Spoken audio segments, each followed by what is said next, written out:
자, 성경에는 우리들이 이해하기 어려운 난제들이 많이 나옵니다. 이렇게 쉽게 생각을 하면은 어려운 부분이라는 이해가 잘 되지 않는다는 거예요. 우리의 상식으로는 일방적이지 않은 이해하기 어려운 일들이 나오는데 그래서 이것을 이해하는 것이 이제 중요해집니다. 본문에서도 이게 나오죠. 자, 하나님은 왜 가인에게 표를 주셨을까 하는 거예요. 이제 가인이 얘기합니다. 내 재벌이 지기가 너무 무겁습니다.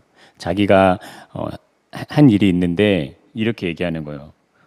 이거 내가 받은 재벌이 너무 무겁다고 이렇게 얘기하는 거예요. 이렇게 얘기하죠. 물은 나를 만나는 자마다 나를 죽이겠나이다. 자신의 처지에 대해서 한탄을 얘기하는데, 자, 그런데 하나님이 아주 의외의 답을 하신다는 거예요. 가인이 이 행한 모든 일에 대해서 하나님이 어떤 답하시냐면은 그렇지 않다. 가인을 죽이는 자는 벌을 7배나 받으리라 하시고 가인에게 표를 줘서 그를 만나는 모든 사람에게 죽음을 면하게 하신다는 겁니다. 자, 가인이 살인자라면은 어떻게 하는 것이 맞을까요? 잘못이 없는 동생을 쳐서 죽였는데, 그것도 자신의 분노 때문에 그렇게 했습니다. 이거 우리의 상식으로 보면은 가인에게도 상응하는 징계를 하는 것이 이제 맞다는 거예요.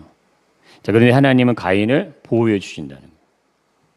그러니까 하나님은 왜 동생을 그 친동생을 죽인 살인자를 보호해 주시는가 하는 거죠. 여기에는 여러 가지 해석도 있을 수 있지만 이게 결과적으로 가인을 보호해 주신 분이 생겨나는 게 있어요. 그것이 가인의 후손들입니다. 후손이 생겨난다는 의미는 가인의 삶이 보호가 된다는 거예요. 그러니까 그에게 표를 주셨다는 의미는 가인의 삶을 하나님이 지켜주겠다 이런 의미가 된다는 거죠. 그가 동생을 죽였는데도 그 삶이 보호된다는 거예요. 자, 문제는 가인의 자손들이 생겨난다는 것은 가인이 행한 일에 대한 답습, 가인과 똑같은 일들이 또 벌어진다는 거예요. 그것들이 이어지게 된다는 겁니다. 자, 그럼 어떤 일이 생겨나게 될까요? 가인의 후예들은 살인을 정당한 것처럼 한다 이거예요. 사람을 죽이는 걸 아무렇지도 않게 할 수 있다 이거예요. 왜냐하면 자신의 조상이 그렇게 했어요. 가인이 살인했지만 표를 얻었어요. 그래 생명을 지킬 수 있었습니다. 자, 그러면 그 자손들은요 가인보다 더 악한 세대가 나온다는 거예요. 그 후세대의 대표적인 인물이 라멕이죠. 라멕이 이런 말을 합니다. 가인을 위하여 벌이 7배일진데 라멕을 위하여 벌이 77배다. 이렇게 자기 스스로 이렇게 얘기하잖아요. 그 라멕이 얘기를 하죠. 나의 상처로 말미암아 내가 사람을 죽였죠. 그리고 나의 상함으로 말미암아 내가 소년을 죽였어요. 그럼 몇 사람 죽인 게 벌써? 사람도 죽이고 소년도 죽였잖아요. 자, 이들의 후손들은 어떤 세상을 만들어 갈까 하는 거예요.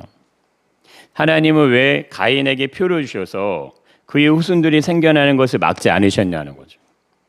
자, 이 부분이 이제 흘러가면은 결국에는 6장 7절에 가면은 이런 말씀이 나옵니다. 한 말씀 보시면 이렇게 나오죠. 그때에 온 땅이 하나님 앞에 부패하며 포역함이 땅에 가득한지라. 결국 이런 세상을 누가 만드냐면은 가인의 자손들이 만드는 거예요. 그 한 사람의 후손들이 이 세상을 만듭니다. 그럼 보세요. 하나님은 한 사람에게 표를 주셨잖아요. 그를 살게 해주셨어요. 근데 그의 자손들은 가인의 죄악이 흘러가는 것을 그냥 용납하신 거 아니야 이거예요. 하나님께서. 그를 징계하셨으면 그를 없앴으면 이런 세상이 안 만들어질 건데 결국 이 사람 한 사람 때문에 그 땅이 온 땅이 하나님 앞에 부패하고 포악이 가득한 땅으로 바뀌었다 이거죠. 자, 그런데 이 부분을요 잘 한번 생각해 보셔야 됩니다. 하나님은 죄악이 흘러가는 세상을 용납하시는 걸까 하는 거예요. 하나 이거 용납하시기 때문에 그냥 용서하셨을까? 가인은 자신의 분노로 인해서 살인을 했는데, 자, 만약 하나님께서 가인의 행동에 대한 결과를 가지고 가인을 직접적으로 만약에 죽이셨다면 어떻게 되는 걸까요? 이걸 우리의 신앙의 모습으로 한번 이해하시면 우리는 하나님 앞에서 가인과 다르냐 이거예요. 우리의 삶이. 만약에 하나님 우리 행한 대로 우리에게 갚으신다면 우리의 모습 있는 그대로 우리에게 하나님이 벌을 하신다면은 그럼 어떻게 될까 하는 거예요. 가인은 동생을 죽이기 전에 하나님이 가인에게 먼저 얘기를 하십니다. 한번 말씀 보시면 이렇게 얘기하죠. 죄가 너를 원하나 너는 죄를 뭐해라? 다스려라. 이렇게 얘기하신다는 거예요. 이거는 침묵하시는 게 아니라는 거예요. 하나님이 이 세상이 지금 이 현실에 침묵하지 않으십니다. 내 귀에 안 들리는 것 같지만 침묵하시지 않는다 이거예요. 하나님은 가인의 상태를 알고 계세요. 이 상태가 어떤지. 그리고 직접 찾아와서 너 위험해 이걸 알려주셨어요. 표를 주시기 전부터 이미 하나님은 가인을 만나셨고 가인에게 벌어질 수 있는 일에 대한 방법까지 알려줬어요. 그렇게 하면 안 돼. 이걸 알려주셨어요. 그러니까 아무것도 하지 않으신 게 아니에요. 그리고 표를 주신 게 아니라는 거예요. 하나님은 가인의 삶을 먼 발치에서 그냥 방관하들을 보시면서 그렇게 하신 게 아니에요. 우리의 인생도 마찬가지입니다. 먼 발치에서 하나님이 우리를 보시는 게 아니라 직접 간섭하셨다 이거예요. 그렇다면 가인이 뭐를 해야 되냐면 죄를 다스릴 수 있어야 돼요. 동생을 죽이는 일을 하면 안 되는 거죠. 근데 이것이 아담에게 말씀해 주신 부분과 유사하죠. 선악과를 알게 하는 나무를 먹지 말라. 반드시 죽으리라. 근데 우리는 이거를 생각할 때 이거 너무 무서운 말 아니야? 너무 경고 아니야? 왜 이거 먹는다고 이렇게 사람들이 많이 얘기하지만 자, 이거는 경고의 메시지가 아니라는 거죠. 이게 하나님의 마음이라는 거예요. 아담을 향한 하나님의 사랑. 그거를 표현해낸 거예요. 너 이거 먹으면 안 되는 거야. 이걸 알려주시는 거예요. 가인에게도 똑같은 거예요. 죄가 너를 원하지만 너는 죄를 다스려야 돼. 이거는요, 가인을 향한 책망의 소리가 아니라 이거예요. 우리를 향한 하나님의 메시지도 동일합니다. 여러분 2000년 전에 예수님이 오셨어요. 근데 우리의 문제를 해결해 주셨어요. 그럼 우리의 삶이 그럼 어떻게 돼야 될까요?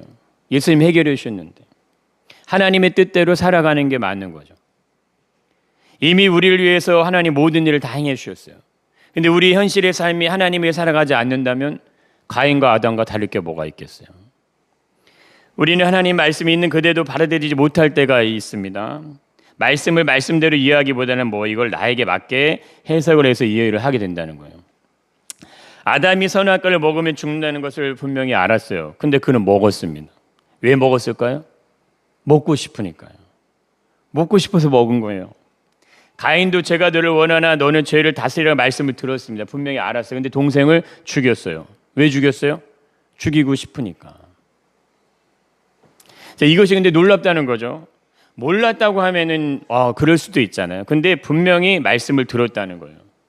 알고 있다는 거예요. 근데 말씀이 아무런 영향력을 주지 못한다는 거예요. 그들에게 영향력을 발휘하지 못한다는 거예요. 아담도 가인도 동일하게 하나님이 직접적으로 간섭을 통해서 하나님 원하시는 걸요 얘기해 줬어요. 알려줬어요. 근데 왜 이들에겐 하나님의 말씀은 무시당했냐 이거예요. 하나님의 말씀 우리가 듣는 것과 듣지 않는 것, 이것이 내가 선택할 수 있는 영역이라고 생각할 수도 있지만, 그래서 이렇죠. 신앙생활에 대한 부분들이 우리가 한번 보시면 교회를 가고 예배를 드리고 신앙생활 하는 것, 이게 나의 자유의 선택이야 이렇게 생각하는 분들이 계시죠. 그래서 어려움이 생기면 어떻게 해요? 그냥 패스해요. 교회를 건너뜁니다. 교회를 떠나요. 팬데믹 이후로 오랜 시간 교회를 떠나 있는 분, 돌아오지 못하는 분들이 많잖아요. 그분들이 한결같은 공통적인 특징이 뭐예요? 다 내가 선택해서 가는 거예요. 내가 선택해서 교회를 갔기 때문에 어려움이 있으면 내가 선택해서 안 갈 수도 있는 겁니다. 교회 가지 않고 영상으로 예배 드리는 분들도 많잖아요. 공동체에 속해서 신앙생활 하기보다는 그냥 편안하고 간단하고 누구의 간섭과 타치받지 않는 신앙생활 하는 어떤 새로운 형태들이 이제 많이 생겨났어요. 신앙의 모든 행위를 내가 선택할 수 있는 거라는 것이 은연중에 이제 있는 거죠. 이건 맞고 틀리고를 얘기하는 것이 아닙니다. 여러분, 근데 이것은요, 실제적인 것은 그것이 아니라는 거예요. 하나님의 말씀은 나의 육신적인 노력으로 인해서 지켜지는 게 아닙니다. 먹고 싶어도 하나님 말씀 먹지 말라 하셨다면 안 먹을 수 있어야 되잖아요. 근데 이거 먹어진다 이거예요. 육신대로 살아가고 있으면요, 안 먹을 수가 없다는 거예요. 죽이고 싶어도 하나님 말씀을 다스리라고 했으면은, 죄를 다스리겠으면은 죽이지 않아야 되잖아요. 근데 그걸 죽인다 이거예요. 죄의 지배를 받게 되면요, 죽이는 것을 멈출 수가 없는 거예요. 그게 육신의 삶의 본성입니다. 우리 육신의 삶이 육신대로 살면요, 내 자신이 나를 컨트롤하는 것 같지만 그렇지 않다는 거예요. 나는 나를 컨트롤할 수가 없는 거예요. 자, 몰라서 그랬다면 실수잖아요. 근데 알면서 그러면 어떻게 되는 거예요? 그건 실수가 아닌 거예요. 자, 그것은 나의 선택입니다. 내가 선택하는 거예요. 가인도 자기가 선택하는 거고요. 아담도 자기가 선택하는 거예요. 우리의 삶의 모든 영역도 결국 우리의 선택 안에 있잖아요. 내가 하나님이 원하시는 걸 선택할 것이냐, 내가 하고 싶은 걸 선택할 것이냐. 이게 다 우리의 선택 안에 있다는 거예요. 나의 선택은요, 내가 책임을 지게 됩니다. 문제는요, 하나님이 원하지 않아도 내가 원하면 그걸 그냥 하는 거예요. 안 먹는 것과 먹는 것, 죽이는 것과 죽이지 않는 것, 무엇이 더 어렵습니까? 어떤 게 더 어려운 것 같아요? 쉬운 거는 설명하지 않아도 돼요. 지킬 수 있으니까. 설명하지 않아 지켜지는 거예요. 근데 하나님이 말씀하셨다는 의미는요, 쉽지 않다는 거예요. 내가 지켜야지 마음을 먹는다고 해서 지켜지는 것이 아니라는 겁니다. 그런데 반드시 지켜야 되는 거예요. 이것을 우리가 어떻게 지켜낼 수 있냐 이거예요. 우리의 의지적이고 어떤 이성이 우리에게 있기 때문에 지적인 능력이 하나님 말씀을 지켜내게 할 수 있는가? 그렇지가 않다는 겁니다. 이것이 가능했다면요, 아담도 가인도 실패하지 않았을지 모른다는 거예요. 우리 인생에서 신앙생활에 대한 우리가 수고도 있고 노력도 열심에 대한 열매들이 있습니다. 근데 그것이 나의 자랑이 될 때가 많다는 거예요. 신앙생활 오래 하신 분들 이런 말씀을 하십니다. 이전에 내가 다 해봤어. 열심히 교회도 가봤고 교회도 섬겨봤고 봉사도 했고 기도도 했고 헌금도 드려봤어. 근데요, 진짜 열심을 다해 순종했던 분들은요, 이런 얘기 안 하신다 이거예요. 모든 것이 하나님의 은혜로 되어진 것을 알기 때문에 아무 말 안 하세요. 아무리 내 무릎이 닳도록 내가 기도 현장에 있어도요, 아무 얘기 안 하세요. 왜? 하나님이 공급하시는 능력을요 알았기 때문에, 그 능력으로 그것을 감당했기 때문에. 그래서 아무 말 하지 않는 거예요. 경험을 해봤잖아요. 내가 섬김을 할수록 이것이 하나님의 은혜구나, 이것이 하나님의 사랑이구나. 그런 사람은요, 시간이 지날수록 더 깊은 순종이 일어나는 거고, 시간이 지날수록 더 깊은 믿음의 지경으로 들어가는 거예요. 그 사람이 아브라함이에요. 하나님이 왜 믿음의 조상으로 아브라함을 세우셨겠어요? 시간이 지날수록, 인생의 경륜이 쌓일수록 그가 하나님을 더 알아가는 거예요. 깊이 있게 알아가면 알아갈수록 어떻게 됩니까? 자신의 아들까지도 하나님께 드릴 수 있는 거예요. 우리에게 소중한 거 내놓으라고 하면 우리는요, 부담을 느껴요. 물질에 대한, 시간에 대한, 삶에 대한 부담을 느끼잖아요. 근데 어떻게 아브라함은 자신의 아들 그냥 하나님께 내어드리냐 이거예요. 우리는 성경을 읽을 때 이거 그랬나 보다 하잖아요. 그게 난제라는 거예요. 우리가 눈으로 읽는 거하고 우리의 삶은 실제적으로 맞지가 않아요. 근데 그냥 그거를 지식적으로만 이해하는 거예요. 그럼 어떻게 됩니까? 종교적인 색채가 덧입혀진다 이겁니다. 하나님이 공급하신 능력, 그걸 가지고 모든 일을 행했던 사람들, 그분들은요, 절대 이것이 나의 공로라고 얘기하지 않는다 이거. 예수님을 따랐던 제자들, 자신의 수고와 열심에 대해서 자랑했을까요? 여러분, 순교 현장에 찾아가면서 자신의 부족함 때문에 죄송스러움을 마음을 갖는 게 그들의 제자들의 마음이에요. 왜? 예수님을 봤으니까. 내가 아무리 내 삶을 달고 닳도록 복음을 전하는 일에 헌신을 해도요, 내가 예수님을 봤어요. 십자가에 못 박히신 예수님을. 그때 예수님을 사랑하는 예수님을 봤기 때문에 내 삶에 어떤 것으로 드려도요, 그걸로 채워지지 않는 거예요. 그분의 사랑이. 우리들이 하나님 말씀대로 살 수 있는 건요, 전적인 성령의 역사입니다. 그걸 통해서만 가능한 거예요. 그 내 마음에 어떤 내 마음에 내가 원치 않는 어떤 생각들이 막 올라오잖아요. 그 마음을요, 성령이 다스려 주셔야 돼요. 성령이 운행해 주셔요. 그래서 내 마음을요, 인도해 주셔야 돼요. 근데 사단은 어떻게 우리 마음을 계속 충동한다 이겁니다. 죽이고 싶은 마음이 사라져야 되는데 그게 사라지지 않게 해요. 원망과 분노가 사그러지지 않는 거예요. 이거 먹으면 안 되는데 먹고 싶은 마음이 계속 들게 하는 거예요. 그렇게 우리 마음을 자꾸 충동한다 이겁니다. 나의 삶의 시간 속에서 하나님의 말씀을 따라가고 살아가고 있다면요, 그거는 나의 공로 아니야. 하나님의 공로입니다. 그래서 날마다 내가 하나님의 공로구나라고 생각하는 사람에게 기쁨이 넘치는 거예요. 되든 안 되든 상관없어요. 내가 왜 하나님 안에서 믿음으로, 우리가 시편에 고백했던 것처럼 모든 것이 은혜로 되어지고 있기 때문에 감사가 넘치는 거예요. 우리는 본질적으로요, 죄가 우리를 원할 때 죄를 다스릴 수 있는 능력이 존재하지 않습니다. 그래서 성경은 이 모습을 죄인이라고 말하게 됩니다. 그래서 로마서 5장 8절 한 말씀을 보시면 이렇게 나오잖아요. 우리의 상태에 대해서 얘기하십니다. 한번 읽어보겠습니다. 우리가 죄인 되었을 때 그리스도께서 우리를 위해 죽으심으로, 분명히 우리의 상태를 뭐라고 그래? 너희는 죄인이었다, 이렇게 얘기하신다는 거예요. 그러니까 예수님이 우리를 위해서 죽으셨습니다. 아멘. 이 부분을, 뒷부분을 우리가 아멘 하는데 그 앞부분이 중요한 거예요. 죄인이었다 이거예요. 죄인. 사람을 죽이는 일은 우리가 하지 않을 수 있지만 우리의 신앙에서 아담과 같이, 아니면 가인과 같이 하지 말아야 될 일을 하게 되는 일들이 생길 수 있을까요? 없을까요? 일어난다는 거예요. 얼마든지 일어날 수 있다는 겁니다. 그래서 우리의 삶의 모습을요, 잘 점검해 보셔야 돼요. 바울이 얘기하죠. 난 날마다 죽는다. 예수 안에 있는 자가 날마다 죽을 이유가 뭐였어요? 그렇게 복음을 선명하게 알고 있는 바울이 왜 날마다 죽어야 돼요? 나는 순종의 자리에서 하나님 말씀에 합당한 모습에 서 있는가? 아니면 나의 유익을 따라서 생활하는 모습에 있는가? 이걸 보시면 돼요. 그러면요, 갈등이라는 게 생겨요. 이렇게 할까 저렇게 할까 하는 갈등이 내 마음에 올라온다 이겁니다. 여러분, 그리스도의 십자가는요 갈등이 아니에요. 예수님이 십자가의 현장에 가시면서 갈등하셨을까요? 아, 내가 저거를 질까 말까, 그것이 아니라니까요.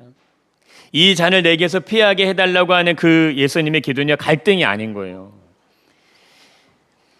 우리가 목회자, 제가 이제 앞에서 설교하는 목회자잖아요. 이 가장 취약한 부분들이 목사님들 보면은 저도 마찬가지, 뭐냐면 자신의 모습에 있는 것들을 인정하고 받아들이는 이게 어렵다는 거예요. 늘 말하는 자리, 설교를 통해 성경의 메시지 전달하다 보면 자신도 모르게 나는 괜찮은 사람인 것처럼 착각을 할 수 있다는 거예요. 이게 굉장한 오류에 빠지게 됩니다. 근데 이거는 목회자만의 문제가 아니에요. 우리 모두의 문제, 성도의 입장이 동일한 겁니다. 오랜 시간 신앙생활 하면요 고집이라는 게 생겨요. 내 경험이 생기지 않는데 그게 독이 된다는 거예요. 경험이 생기면요 순수함이 없어요. 우리가 어떤 것을 이렇게 합시다 하면은 내가 예전에 다 해봤던 거기 때문에 이 순수함이, 순수한 열정이 생겨나지 않는 거예요. 앞뒤가 맞지 않는 위선의 모습들이 있는데 말하는 것과 행동하는 것이 다른데 그걸 인지를 못해요. 아, 내가 다르구나, 이게 틀렸구나, 이걸 인지하지 못한다는 거예요. 잘못이지만 잘못이라고 생각하지 않는 경우들이 계속 생겨나는 거죠. 부끄러움을 모르는 겁니다. 자기중심적인 마음으로 행동하는 이기적인 모습들이 있는데 그걸 몰라요. 새로운 것들을 받아들이고 새로운 사람들과 연합하고 협력하는 거, 이거 어려움을 겪는 거예요. 근데 이건요 교회 안에서 쉽게 찾아볼 수 있는 부분들이에요. 많은 분들이, 초신자들이 교회 오면 그런 얘기를 많이 해요. 물론 큰 교회는 좀 다를 수 있을지 모르지만 내가 들어가고 싶지만 들어가지지 않는다. 자기들만의 어떤 이런 것들이 형성되어 있어요. 내가 어떤 교회의 중요한 역할을 맡으면 서로 시기하고 질투하고 이런 것들 많잖아요. 근데 이게 말이 되냐요? 말이 안 되죠. 근데 그런 일들이 많죠. 교회에서 가장 어려운 부서 중에 하나가 식당이죠. 식당. 큰 교회 식당은요 총괄하는 어떤 이 분이, 권사님이든 누구든요, 파워가 절대적이에요. 근데 그들만의 위기 질서가 있어요. 목사님도 조절하기 어려워요. 왜? 헌신하고 수고하는 자리니까. 근데 작은 교회는요 누구도 선뜻 섬기려고 하지 않아요. 작은 교회에서는요 그냥 받는 것이 당연한 것처럼 되어버려요. 성가대, 교회학교, 교사들 모습에도 다 이런 것들이 다 있습니다. 굳어지고 딱딱해져 있고 이게 뭔가 하나님의 은혜로 채워지는데 그것이 아니라 이 모습들이 존재한다는 거예요. 제가 너를 원하나 너는 죄를 다스리는 말씀은요 내 마음대로 하지 말라, 이 말과 같은 거죠. 내가 하고 싶은 대로 하면 안 된다 이겁니다. 내 뜻대로 안 풀린다고 해서, 내 마음대로 되지 않는다고 해서 내가 살아가고 싶은 대로 살아가면 안 된다는 말씀인 거죠. 먹고 싶다고 해서 그걸 먹으면 안 된다는 것 같습니다. 우리는 인생이 그런 거예요. 내가 살아가고 싶은 대로 살아갈 것인가, 하나님 말씀대로 살 것인가. 이건 우리 인생에서 늘 따라다니는 질문이에요. 늘 우리의 삶에 붙어있는 질문이에요. 하나님 말씀을 신뢰할 것인가, 이 세상이 추구하는 가치를 신뢰할 것인가. 이게 구별이 안 되는 것 같지만 이건 구별되는 겁니다. 세상의 가치는 하나님의 말씀에 순종할 수가 없어요. 순종이 일어나지 않는 거예요. 말씀을 들었어요. 근데 순종이 일어날 능력이 생겨나지 않는 거예요. 그래서 어려운 거예요. 하나님을 사랑하고 교회를 사랑하고 이웃을 사랑하고요, 복음을 위해서 우리의 삶을, 이게 어려운 이유가 순종이 일어나지 않는, 내 마음에 감동이 생겨나지 않는 거예요. 결국엔 자신이 원하는 길로 선택하게 되는 겁니다. 하나님의 말씀을 의지하고 살 것인가, 지금 내 현실을 붙잡고 살 것인가. 아담과 가인이 만나는 문제의 핵심은 여기 있는 거예요. 자신의 현실, 내가 원하는 것과 하나님이 원하시는 것이 충돌하는 현장, 그것이 이 두 사람이 만나고 있는 현장이에요. 지금 내 현실의 문제를 붙잡고 살아가게 되면 믿음은 현실의 문제 앞에 멈춰서는 겁니다. 능력이 발휘가 안 돼요. 아담에게 선하게 열매는 현실에 존재하는 거예요. 내 눈앞에 존재하는 거예요. 먹을 것인가 말 것인가 하루 종일 내 삶에 깊이 들어와서 고민하게 만드는 그 현실의 문제죠.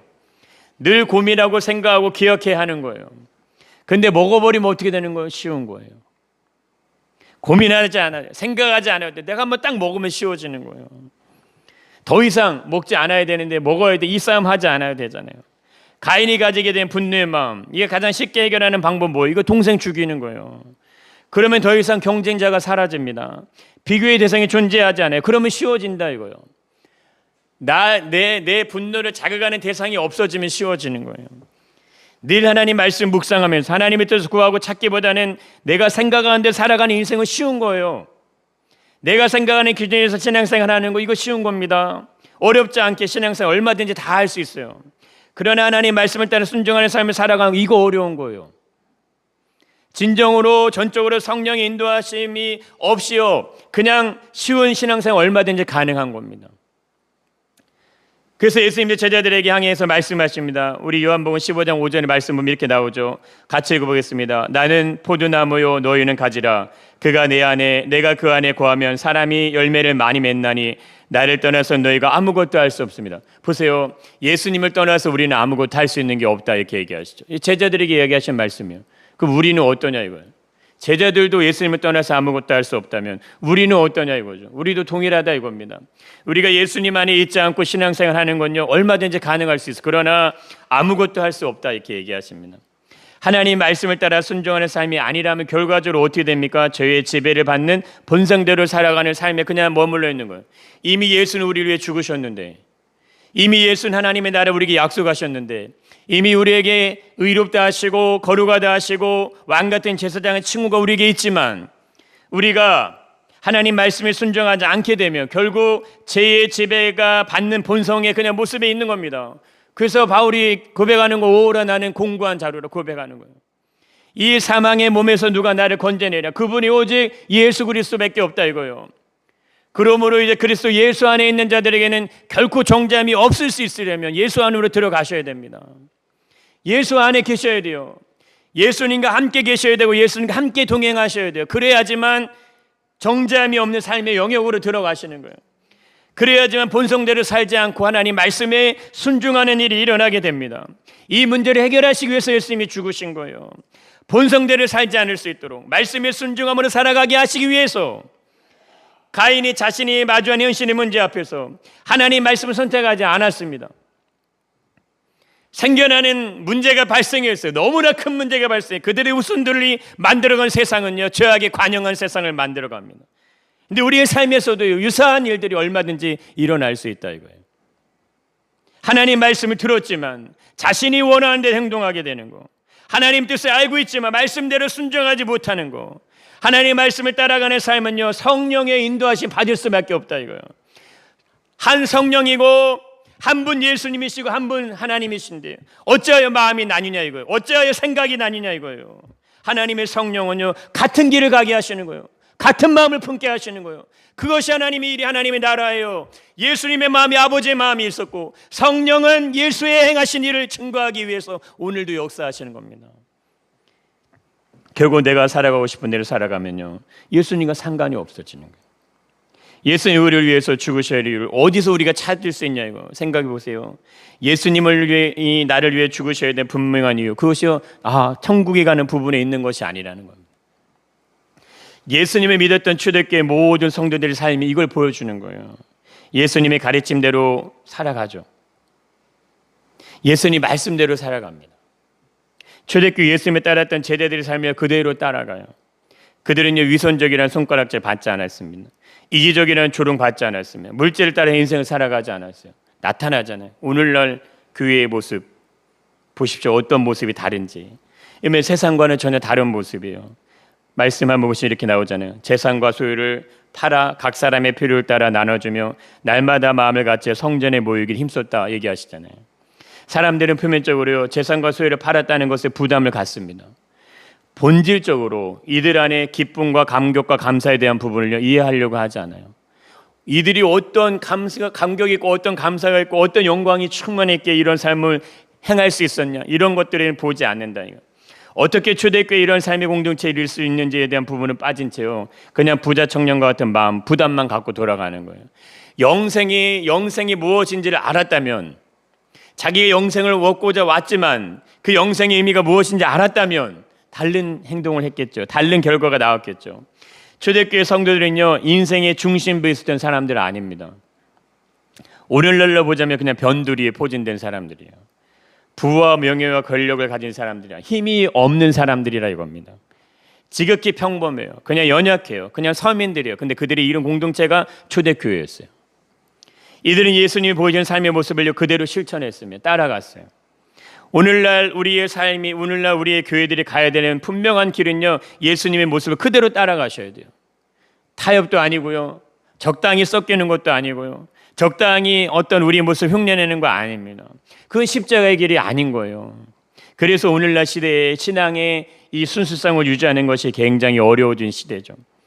여기 본이 되시는 분이 있다고, 우리가 분명히 삶으로 보여준 분이 있다고요. 그분을 따라가시는 거예요. 이것이 성령이 인도받는 교회의 모습이 공동체의 모습인 거예요. 그러나 성경은요, 초대교회 성도들의 모습에 대해서 특별하다 이렇게 얘기하지 않아요. 이들은 특별히 이거 얘기하지 않는다. 왜? 그것이 정상적이기 때문에. 이것이 중요합니다. 초대교회의 모습이요, 정상적인 거예요. 그들이 이상적인 게 아니라 이겁니다. 예수님이 십자가에 자신의 생명을 내어주셨잖아요.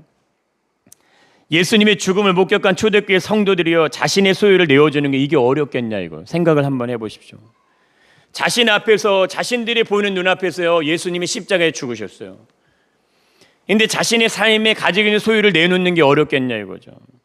예수님이 영원한 하나님 나를 약속해 주셨어요. 다시 오실 거라고 말씀해 주셨어요. 이 약속을 받은 성도들, 예수의 부활을 목격한 사람들이 육신의 가치를 가지는 것으로 만족이 될까 하는 거예요. 하나님의 말씀을 들었고 영원한 하나님 나라에 대한 이야기를 들었는데 내 육신의 삶의 가치를 소유하는 것에 그것으로 만족이 될까 하는 거예요. 예수님을 소유하고 싶다면 예수님을 닮아야 하는 겁니다. 예수님을 따라가는 삶을 사셔야 되는 거예요. 예수님 말씀이 내 안에 성취되기를 원한다면 예수님 말씀대로 순종하는 삶을 살아가야 되는 거예요. 이거를 방해하고 이걸 막아서는 그것이 우리 육신의 분성이고 죄의 영향력입니다. 그것이 우리의 삶에 있기 때문에 우리를 갈등하게 만드는 것뿐이에요. 사람이 많이 온천에 없고도 제 목숨을 잃으면 무엇으로 유익하려 예수님 얘기하시잖아요. 사람이 무엇을 주고 제 목숨을 바꾸겠느냐 예수님 설명하시잖아요. 목숨보다 무엇이 소중하십니까? 나에게 영원한 생명이 준비되어 있는 것과 그렇지 않은 것과 어떤 것이 더 소중하냐 이거예요. 누구든지 제 목숨을 구원하고자 하면 잃을 것이라고 예수님 분명히 얘기하십니다. 누구든지 나를 위해 제 목숨을 잃으면 찾으리라. 누구든지 나를 따라오려거든 자기를 부인하고 자기 십자가를 지고 나를 따라라. 인자가 아버지 영광으로 그 천사들과 함께 오리니 그때에 각 사람들이 행한 대로 갚으시리라. 성경은 초대교회 성도들의 모습만 말씀하지 않습니다. 이들과 전혀 다른 삶을 사람들의 모습이 있었어요. 그들도 얘기해요. 그들이 종교인들이죠. 종교의 지도자들. 이들에겐요 힘이 있고 권세가 있고 그들의 삶에는 안위가 있고 성공이 있고 번영이 있었어요. 그들은 예수를 죽였어요. 그들은 예수 믿는 자들을 잡아서 죽였어요. 그들이 종교인들이에요. 예수 그리스도가 그들의 삶의 목적이 아니었죠. 하나님 나라를 위해서 살아가는 삶이 방향이 아니었어요. 그러나 그들은 입으로 얘기해요. 하나님을. 입으로 말을 합니다. 하나님에 대해서. 그래서 예수님이 말씀하시죠. 요한복음 5장 39, 40절 같이 보겠습니다. 이렇게 얘기하시죠. 읽어보겠습니다. 너희가 성경에서 영생을 얻을 줄 생각하고 성경을 연구하거니와 그러나 너희가 영생을 얻기 위하여 내게 오기를 원하지 아니하노다. 이분이 딱 얘기하시는 거예요. 예수님이. 종교인들을 향해서 얘기하신 거. 힘이 있고 권세가 있고 권력을 가진 그들 향해서 너희가 내게 오기를 원하지 아니하도다. 교회의 타락은요 번영과 성공의 길이 열리면서 시작이 되잖아요. 핍박이 있고 어려움이 있을 때는 교회가 타락하지 않습니다. 이게 참 묘한 거예요. 신앙을 지키고 믿음을 지켜내기 위해서요 지불해야 될 대가가 있을 때는 교회는 타락하지 않는다. 오히려 평안해지고 잘 살게 되고 부유해지면 타락하게 됩니다. 순수함을 잃어버리고요. 열정을 잃어버려요. 교회가 세상의 권력과 힘을 함께 가지게 되면 교회는 본질을 잃어버립니다. 오늘날의 모습과 다르지 않지 않냐 이거죠. 오늘날의 우리의 신앙의 본질이 제대로 살아있는 것을 잘 보셔야 돼요. 여러분 교회가 왜 어려운 상황에 놓여 있을까요? 우리의 삶이 물질주의에 그대로 놓여 있다 이겁니다. 돈이 힘이 되는 시대에 교회의 힘도 돈이 되는 시대를 마주했다 이거예요. 사랑과 정의와 공의가 살아 있어야 되는데 교회가 세상의 흐름 앞에서 큰 힘을 자꾸 잃어버린다 이거. 내가 예수 그리스도의 십자가에 못 박히신 경험을 내가 살고 싶은데 살지 않아요.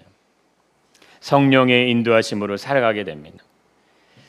쉬운 건요 누구나 다 하는 겁니다. 그러나 성령의 인도함 받는 삶은요 예수님과 함께 동행할 수 있어야지만 되는 거예요. 구원의 문제가 쉬운 일이라면 설명을 하실 이유가 없죠. 그냥 구원하시면 돼요. 쉽게 얻어질 수 있는 일이라면 그렇게까지 하실 이유가 없죠. 쉬운 일이 아니기에 누가 오십니까? 결국 예수님이 오시는 거예요. 이 부분은 잘 생각하셔야 됩니다. 예수님이 오셔서 나를 향해서 당하니 고난, 고초, 핍박, 죽음 이건요 우리에게 구원이 왔으니까 그것을 깊이 생각하지 않습니다. 그것이 아니라 이거예요. 그 고난의 현장에 그 십자가의 죽으심 현장에 내가 함께 들어가고 함께 동참하지 않으면 나는 십자가의 죽음을 경험할 수가 없어요. 내가 십자가에 죽지 않았는데 내 본성이 어떻게 죽습니까? 내가 십자가에 죽지 않았는데 하나님의 사랑을 어떻게 깨달아요? 알 수가 없다 이거예요. 그러면 신앙생활 하면 할수록 나 안에 종교성이 늘어나는 거예요. 내 안에 이해되지 않는 난제들이 수두룩하게 쌓여가는 겁니다. 분명히 하나님 말씀으로 기적이 행해주고 놀라운 일들이 벌쳐지고 우리에게 영생을 위해 생명을 하나님 나라를 위해 먼저 그 나라 그 일을 구하라고 하지만 실제 삶은 따라가지지 않는 거예요. 실제 삶은 그걸 위해 사라지지 않는 거예요. 이게 난제라 이겁니다. 그러나 제자들과 초대교회와 수많은 하나님 숭배에 흘렸던 많은 사람들 그리고 지금도 하나님의 나라를 위해서 순종하는 묵묵히 순종하는 수많은 사람들 그들은요 다 성령의 인도함을 받고 가고 있어요. 근데 그들이 소수라 이겁니다. 가인의 가장 큰 잘못은요 하나님 말씀을 듣지 않는 거죠. 분명 하나님 말씀을 들었지만요 말씀대로 하지 않는 거예요. 결국 들리지 않는 거죠. 하나님께서 말씀해 주셨지만 자신이 원하는 대로 행동하게 된다 이겁니다. 듣는 것 같지만 결과적으로 들리지가 않아요. 여러분 한 번 들리지 않았는데 100번을 말하고 1000번을 말해주면 들릴까 하는 거예요. 그렇지 않습니다. 왜 그럴까요? 죄의 영향력이 그런 거예요. 가인을 지배하고 있는 이 죄의 영향력은요 이 들리지 않게 한다 이거예요. 그러게 되면 하나님 말씀이 그들의 삶에 필요가 없어져요. 가인이 오늘 본문에서 하나님께 얘기하지만 그 후손들은 하나님 찾지 않습니다. 오히려 하나님을 향해서 반역해요. 대적해요. 그 모습이 그 문화가 일어나는 거예요. 이들은 자기들이 원하는 대로 행동해요. 자기가 하고 싶은 대로 결정해요. 이 모습이 가인의 후손들의 모습. 오늘날 세상이 이루어지는 모습이다 이겁니다. 이들의 모습은 어떻게 나타날까요? 이렇게 나타나죠. 말씀 한번 같이 읽어보겠습니다. 6장 5절에 이 말이 나옵니다. 여호와께서 사람의 죄악이 세상에 가득함과 그 마음에 생각하는 모든 계획이 항상 악할 뿐임을 보셨다 이거예요. 어떻게 이런 세상이 만들어지냐 이거죠. 하나님 어떻게 이런 세상을 그냥 놔두시냐 이거예요. 근데 이것은 하나님이 방관하심으로 놔두시는 게 아니라 이거예요. 죄가 지배하는 세상의 흐름에서는요 하나님을 잃어버리는 거예요. 하나님이 존재하지 않아요. 그들에게는 하나님이 존재하지 않아요. 한번 생각해 보세요. 하나님을 잃어버린 인간에게 주어지는 그것이 진정한 자유일까 하는 거예요. 내가 내 뜻대로 행하는 삶을 살아가는 것 그것이 정말 진정한 자유일 거예요. 그것이 진정한 인생의 삶의 어떤 의미일까 이런 거예요. 죄의 지배를 받는 사람들은요 하나님에 대한 두려움을 가지지 않습니다. 이들은 죄의 영향력에 대해서 문제 삼지 않아요. 그렇게 되면 결국엔요 죄악이 가득한 세상으로 바뀌어가게 됩니다. 세상의 모든 기준은 자기 자신이 왕이 되는 거예요. 내가 왕으로 사는 거예요. 그러나 내가 왕의 자리에 앉아 살아가는 삶은요 죄의 지배를 받는 삶이라 이겁니다. 여러분 하나님 마음이 어떠실까 한번 보세요. 땅 위에 사람 지으셨으면 하나님이 한탄하시기 시작하십니다. 결국 이들의 모습으로 나타나는 것이 뭐예요? 그것이 노아의 홍수의 심판이에요. 이 노아의 홍수의 심판으로 다시금 하나님 물로 심판하지 않겠다 얘기하셨지만 그 다음에 뭐가 있습니까? 예수님의 재림이 있다 이겁니다. 아까 우리 말씀 봤던 것처럼 다시 오셔서 행한 대로 갚으시게 됩니다. 그렇게 되면 하나님께 가인에게 표를 주시지 않고 동생을 죽인 죄를 물어서 가인을 만약에 죽이셨다면요. 한번 생각해보세요. 그럼 불법한 세상의 흐름이 달라졌을까요? 우리 신앙을 가지고 살아가고 있는데 이 부분에서 우리가 한번 잘 생각해 보시면 세상에는 분명히 악과 선이 공존하고 있다 이거예요. 근데 선과 악의 영향력이 무엇이 더 강력한 힘을 가질까 하는 거예요. 세상은 가인들의 후손의 어떤 모습으로 흘러가고 있어. 이 세상에서 우리가 어떻게 선한 자들을 살아갈 수 있냐. 그래서 예수님 얘기하시는 겁니다. 너희는 빛이고 소금이다. 그 맛을 너희가 만약에 잃어버리면 너희는 밟힐 수밖에 없다 얘기하시는 거예요. 그리스도의 십자가는요 철저히 자기 성찰이 들어 있습니다. 그래서 죽음이 필요한 거예요. 내가 나를 성찰해 보니까 나는 죽을 수밖에 없는 죄인이에요. 죽어야 되는 거예요. 완전한 죽음을 경험한 사람들에게 주어지는 것이 생명의 부활입니다. 예수님이 예비하신 내 아버지 집에 거할 것이 많다 말씀하신 영생이고 생명의 원료관이에요. 여러분 구원이 쉬운 것이라면 예수님이 십자가에 죽으셔야 될 이유가 있겠냐 이거죠. 믿기만 하면 얻어지는 것이 구원이라면 여러분 세례 요한이 철저하게 회개를 외쳐야 될 이유가 없는 거예요. 세례 요한이 감옥에서 목배임을 당해서 죽어야 될 이유도 없는 거예요. 왜 그 사람은 그렇게 죽어야 돼요?